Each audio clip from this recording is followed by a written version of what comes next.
পালি বৌদ্ধ ধর্মের পবিত্র ধর্মীয় গ্রন্থ ত্রিপিটকের ভাষা হচ্ছে পালি ভাষা। বাংলাদেশে তো বটেই, দক্ষিণ এশিয়া কিংবা এশিয়ার সাহিত্যেও পালি সাহিত্য অত্যন্ত সমৃদ্ধ। ঢাকা বিশ্ববিদ্যালয়ের পালি অ্যান্ড বুদ্ধিস্ট স্টাডিজ বিভাগের অধ্যয়নের বিষয়বস্তু মূলত পালি ভাষা, বৌদ্ধ ধর্ম ও সংস্কৃতি এবং বৌদ্ধ দর্শন কেন্দ্রিক। উপমহাদেশের প্রাচীন শিক্ষা, সংস্কৃতি, ধর্ম, দর্শন ও ইতিহাসের গুরুত্বপূর্ণ বাহন হিসেবে বিবেচিত পালি ভাষার অধ্যয়ন ও গবেষণায় গুরুত্বপূর্ণ ভূমিকা পালন করে আসছে ঢাকা বিশ্ববিদ্যালয়। ঢাকা বিশ্ববিদ্যালয়ে পালি ভাষা ও সাহিত্য শিক্ষার ইতিহাস দীর্ঘ ও সমৃদ্ধ। বিশ্ববিদ্যালয় প্রতিষ্ঠার পর 1921 সালে সংস্কৃত ও বাংলা বিভাগে পালি ভাষার অধ্যয়ন শুরু হয়। পর্যায়ক্রমে তা সংস্কৃত বিভাগের অধীনে এবং পরিশেষে 2006 সালে যাত্রা শুরু করে বর্তমান পালি ও বুদ্ধিস্ট স্টাডিজ বিভাগ। বর্তমান বিভাগটিতে চলছে 18তম আবর্তন।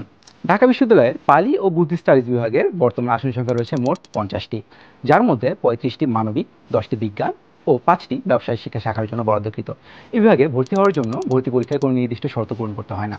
এই বিষয়ে ভর্তির জন্য মানবিক থেকে 1700তম, বিজ্ঞান থেকে 950তম, ব্যবসায় শিক্ষা থেকে 300তম মেরিট পজিশন মোটামুটি সেফ ধরা হয়। এই বিভাগে 4 বছর 8 সেমিস্টারে ডিপার্টমেন্টাল ও নন ডিপার্টমেন্টাল মিলে মোট 32টি কোর্স করানো হয় এবং 136 ক্রেডিটের বিএ ডিগ্রি প্রদান করা হয়। ঢাকা বিশ্ববিদ্যালয়ে পালি ও বুদ্ধিস্ট স্টাডিজ বিভাগের থেকে স্নাতক ও স্নাতকোত্তর সম্পন্ন করার পর শিক্ষার্থীরা বিভিন্ন ক্ষেত্রে কাজ করার সুযোগ পান।